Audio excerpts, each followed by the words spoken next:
O que os arqueólogos e engenheiros modernos descobriram sobre a Arca de Noé vai mudar tudo o que você pensava saber sobre esta história milenar. As revelações são tão impressionantes que desafiam nossa compreensão da tecnologia antiga. Neste vídeo, você vai descobrir como eles lidavam com toneladas de cocô por dia, sistema de água que funcionava sem bombas elétricas e muito mais. A construção da Arca de Noé representa um dos mais impressionantes feitos de engenharia naval da antiguidade. Segundo o relato bíblico em Gênesis 6:15, as dimensões específicas foram fornecidas diretamente por Deus. 300 côvados de comprimento, 50 côvados de largura e 30 côvados de altura.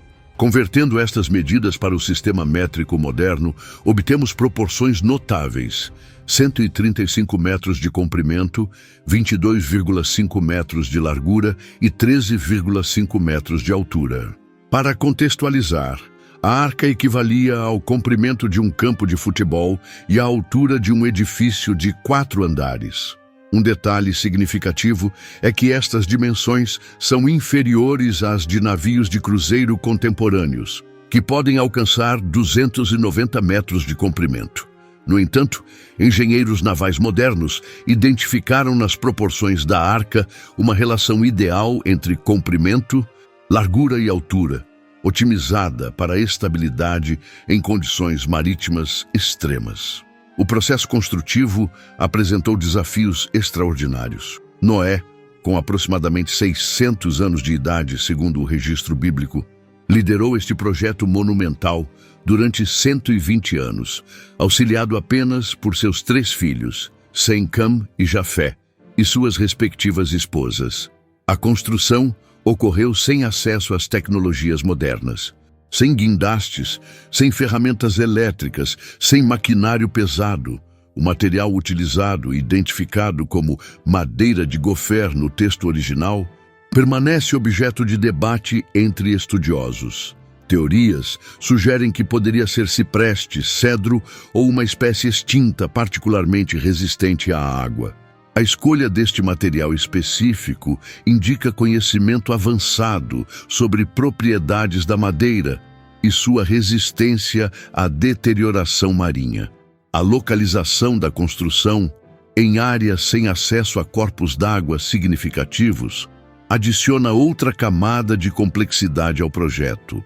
Esta decisão aparentemente ilógica do ponto de vista náutico demonstra a natureza extraordinária do empreendimento, baseado exclusivamente na fé em uma revelação divina. Estudos recentes de engenharia naval confirmam que as proporções da arca maximizariam o volume interno enquanto mantinham excelente estabilidade hidrodinâmica. A relação comprimento-largura de 6:1 é considerada ótima para navegação em águas turbulentas, sugerindo conhecimento sofisticado de princípios de arquitetura naval. A estrutura interna provavelmente incluía um sistema de vigas transversais e longitudinais, criando compartimentos que aumentavam a rigidez estrutural. Esta técnica, similar à construção de navios modernos, permitiria que a embarcação suportasse as forças monumentais geradas por ondas de grande altura. O revestimento externo receberia tratamento impermeabilizante, possivelmente utilizando betume, uma substância mencionada no texto bíblico e conhecida por suas propriedades selantes. Este processo garantiria a estanqueidade necessária para uma viagem prolongada em condições extremas. Se você reconhece a genialidade divina neste projeto arquitetônico, declare nos comentários: Deus é o maior arquiteto. Mas surge uma questão fundamental: como seria possível acomodar toda a diversidade animal do planeta em um espaço, por maior que fosse, limitado a estas dimensões? Contrariando a percepção popular de que milhões de animais embarcaram na arca, estudos contemporâneos revelam números surpreendentemente mais modestos. Pesquisas indicam que aproximadamente 6.800 animais foram transportados, uma quantidade significativamente inferior às estimativas convencionais. Este número baseia-se em uma distinção crucial entre tipos bíblicos e espécies modernas. O conceito de tipo, min em hebraico, refere-se a grupos ancestrais dos quais derivaram as espécies atuais. Por exemplo, o tipo canídeo representaria o ancestral comum de lobos, cães domésticos, raposas e coiotes, eliminando a necessidade de transportar cada variação específica. Análises taxonômicas sugerem a existência de aproximadamente 1.400 tipos básicos de animais terrestres e aéreos que necessitariam preservação. Considerando a instrução divina de levar um casal de cada tipo, chegamos a 2.800 indivíduos. O número aumenta para aproximadamente 6.800, devido à orientação específica de levar 7 pares de animais considerados limpos, aqueles posteriormente utilizados para sacrifícios e alimentação. Esta abordagem resolve várias questões logísticas.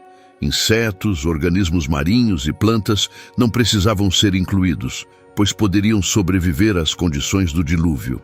As mais de 400.000 espécies de besouros catalogadas hoje, por exemplo, derivariam de poucos tipos ancestrais preservados na arca. O texto bíblico descreve os animais entrando de 2 em 2 por iniciativa própria, sugerindo um comportamento migratório extraordinário. Este fenômeno eliminou a necessidade de Noé capturar ativamente cada espécime, simplificando consideravelmente a operação. A distribuição espacial seguia uma lógica funcional. Os 3 andares da arca foram projetados para acomodar diferentes categorias de animais.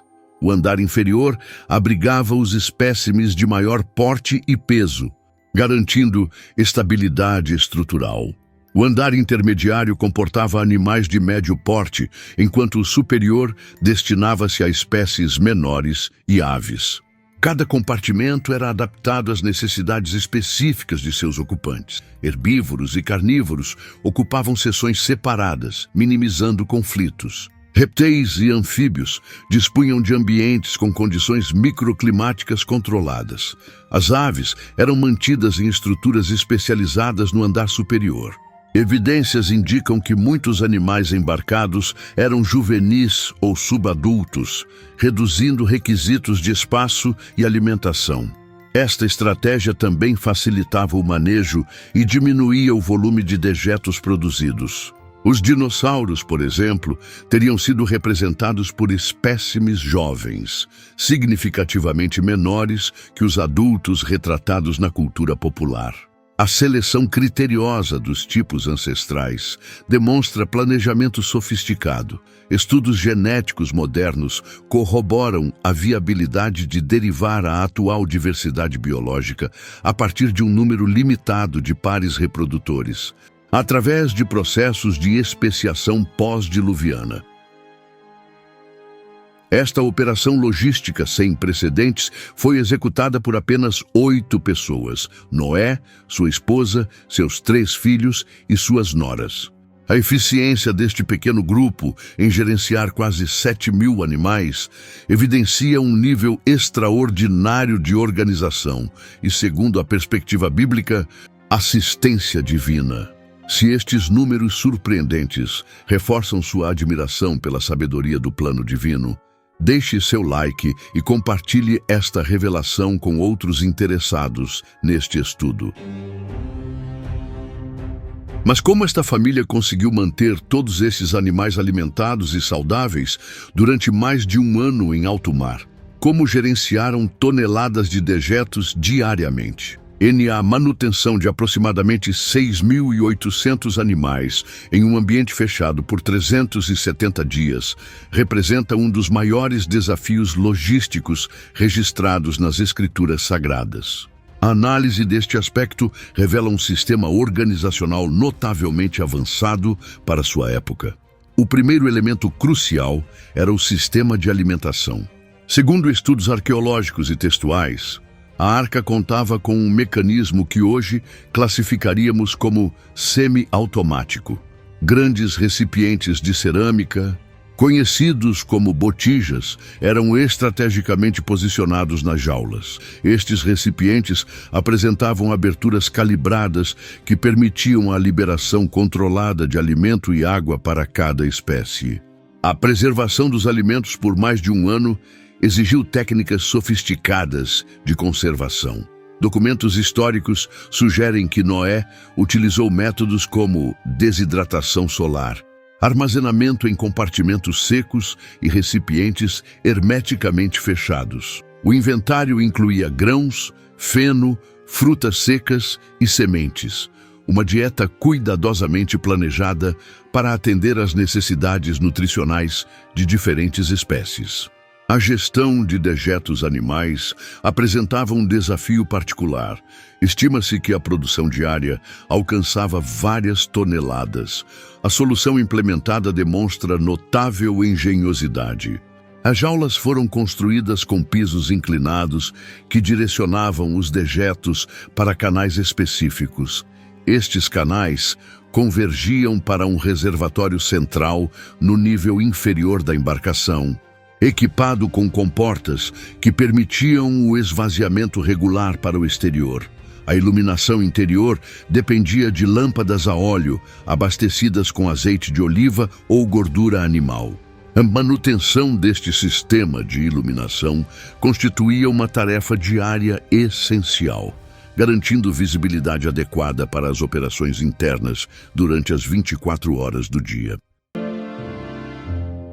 Os aposentos familiares ocupavam uma seção isolada, provavelmente no terceiro andar, oferecendo proteção contra ruídos e odores. Este arranjo garantia privacidade mínima para os 4 casais que compunham a tripulação humana da arca.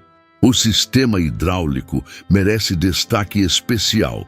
A água da chuva era coletada em cisternas e passava por um processo de filtragem utilizando camadas de areia e carvão, uma técnica de purificação já conhecida na antiguidade. A distribuição acontecia através de uma rede de canais e tubos construídos com bambu ou madeira escavada.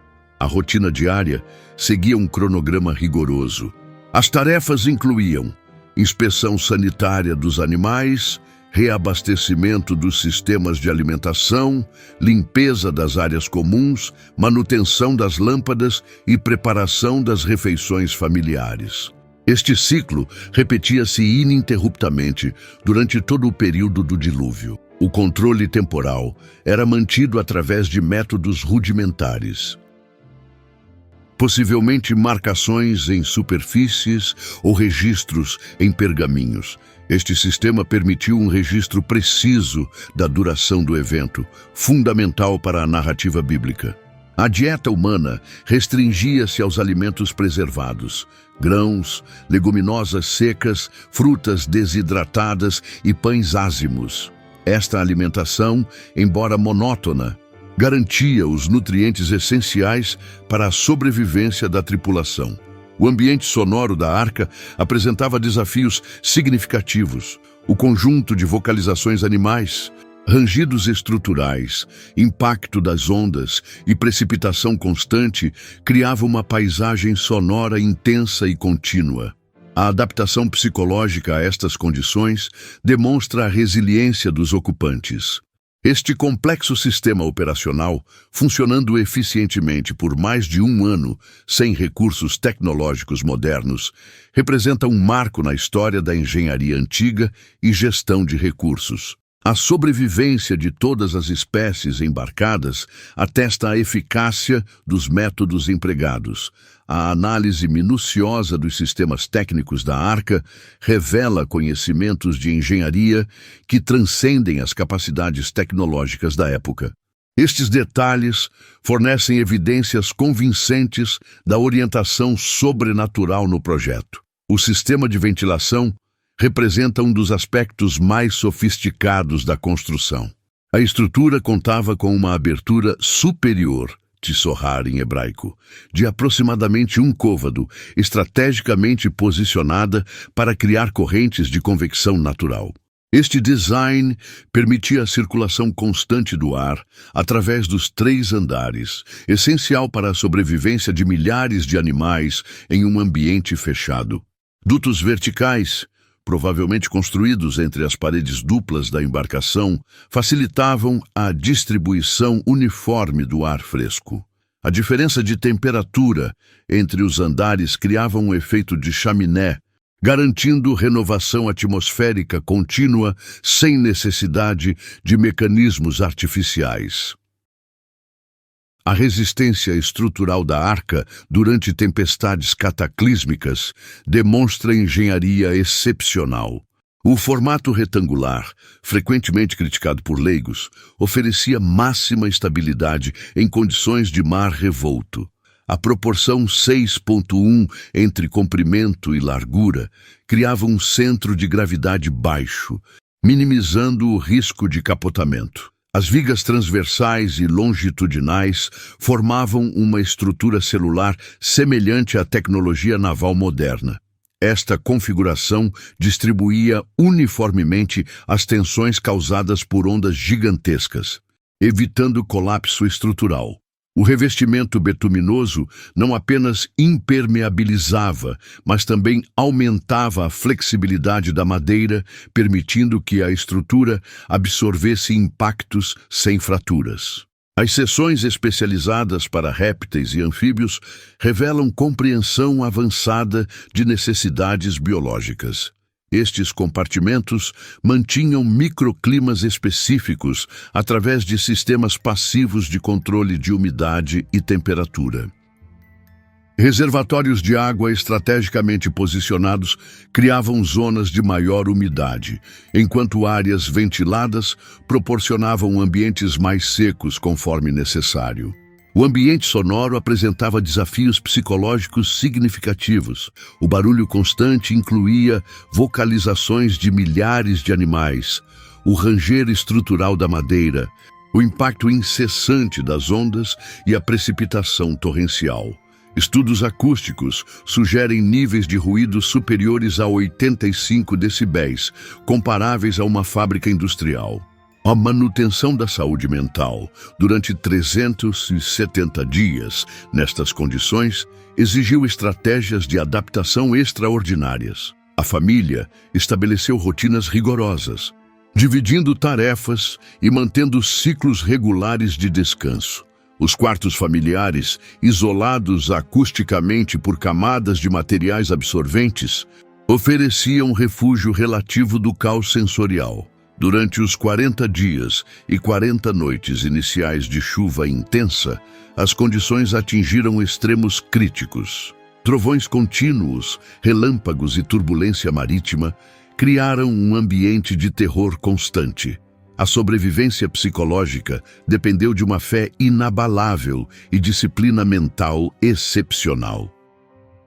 O desembarque no Monte Ararat marcou o fim desta jornada extraordinária. A descida gradual dos animais, a dispersão organizada das espécies e o estabelecimento de novos ecossistemas demonstram planejamento meticuloso até os momentos finais da operação. Estes sistemas integrados, ventilação, estrutura, climatização e gestão psicológica, evidenciam um nível de sofisticação técnica que desafia explicações puramente naturalistas. A funcionalidade perfeita de todos estes elementos durante mais de um ano sugere orientação divina em cada aspecto do projeto. Se você reconhece nestes detalhes técnicos a evidência do poder sobrenatural, declare nos comentários: Amém, eu creio no poder de Deus. Um dos aspectos mais intrigantes da narrativa do dilúvio são as profundas implicações biológicas e teológicas que transcendem o evento em si. Análises contemporâneas revelam detalhes fascinantes sobre variações genéticas pós-diluvianas e mudanças fundamentais na dieta humana. A diversidade genética observada hoje tanto em espécies animais quanto na raça humana, originou-se dos casais ancestrais preservados na arca. Este princípio aplica-se igualmente aos 8 sobreviventes humanos: Noé, sua esposa, seus 3 filhos e suas noras.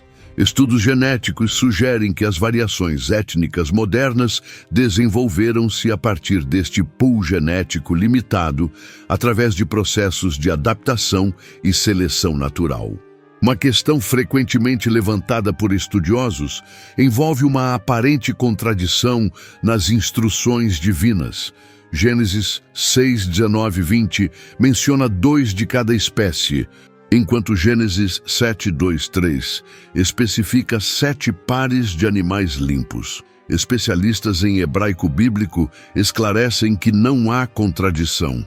A instrução geral era levar um casal de cada tipo, com exceção dos animais considerados limpos, dos quais foram levados 7 pares para propósitos sacrificiais e alimentares futuros. A distinção entre animais limpos e impuros, posteriormente codificada na lei mosaica, já existia no tempo de Noé. Esta classificação relacionava-se inicialmente a práticas sacrificiais, não à alimentação, uma vez que a dieta humana era exclusivamente vegetariana antes do dilúvio. Durante os 370 dias na arca, a família de Noé subsistiu com alimentos preservados: grãos, legumes secos, frutas desidratadas e outros vegetais armazenados. A técnica de conservação empregada garantiu nutrição adequada durante todo o período, demonstrando conhecimento avançado de preservação alimentar. Uma mudança paradigmática ocorreu após o dilúvio.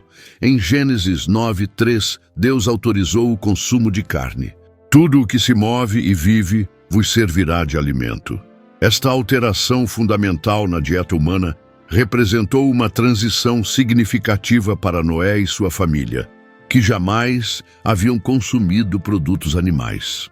A transição para uma dieta onívora apresentou desafios consideráveis. A fisiologia humana, originalmente projetada para uma dieta vegetariana, precisou adaptar-se ao processamento de proteína animal. Este ajuste digestivo provavelmente foi gradual e difícil para os primeiros consumidores de carne.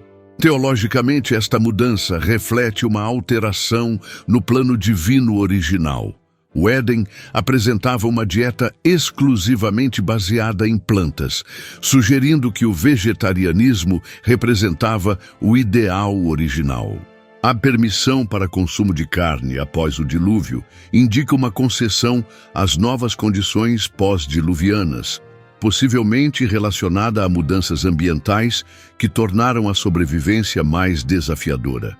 Análises nutricionais modernas confirmam que o sistema digestivo humano mantém características predominantemente herbívoras: intestino longo, ausência de garras verdadeiras, dentes molares adaptados para trituração e produção limitada de ácido clorídrico comparada a carnívoros verdadeiros. Esta transformação alimentar simboliza uma ruptura profunda com o estado edênico original, marcando uma nova era na relação entre humanidade, natureza e divindade.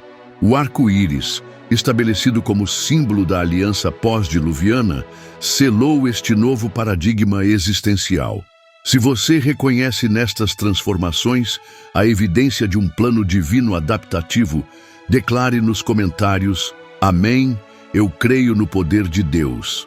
Para continuar descobrindo os mistérios das Escrituras Sagradas, clique no vídeo sugerido na tela, onde revelaremos segredos das maiores construções da Bíblia, outras maravilhas da engenharia antiga com características que desafiam nossa compreensão moderna.